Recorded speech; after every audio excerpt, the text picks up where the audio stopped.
ഇന്ന് ജീവിതത്തിൽ ആദ്യമായിട്ട് ഫിഫ വേൾഡ് കപ്പ് ഒരു ബിഗ് സ്ക്രീനിൽ കാണാൻ പോവാണ്. Let's go. ഹെൽമെറ്റ് ഇട്ടു, ഇനി ബൈക്ക് സ്റ്റാർട്ട് ചെയ്യാം. Just turning on the bike. കളി കാണാൻ വേണ്ടിയിട്ട് ഞങ്ങൾ എത്തിയിരിക്കുന്നത് കൊണ്ടോട്ടി മോഹിൻകുട്ടി വൈദ്യർ സ്മാരകത്തിലാണ്. ഇത് ഇവിടുത്തെ MLA TR അഷ്റഫലിയുടെ ഇനീഷ്യേറ്റീവാണ്. നമുക്കിനി നേരെ സ്ക്രീനിൻ്റെ അടുത്തേക്ക് പോകാം.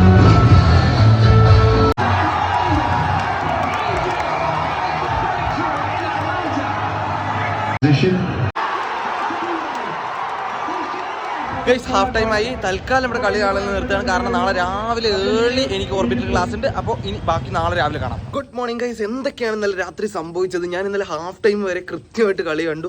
ആ സമയത്ത് സ്കോർ ഉണ്ടായിരുന്നത് ഈജിപ്ത് 1, അതേപോലെ അർജന്റീന 0. പക്ഷേ ലാസ്റ്റ് മിനിറ്റിൽ 3 ഗോൾ അടിച്ചുകൊണ്ട് 3-2 അർജന്റീന ജയിച്ചിരിക്കുകയാണ്. ഇന്നലത്തെ കിഡിൽ എക്സ്പീരിയൻസ് ആയിരുന്നു. ഒരു വേറിട്ട എക്സ്പീരിയൻസ് കിട്ടാൻ ആയി എന്നുള്ളത് നിങ്ങളുമായി പങ്കുവെച്ചുകൊണ്ട് ഈ വീഡിയോ ഇവിടെ അതിൻ്റെ ചെയ്യുന്നു. അടുത്ത വീഡിയോയുമായി വീണ്ടും കാണാം. Bye bye.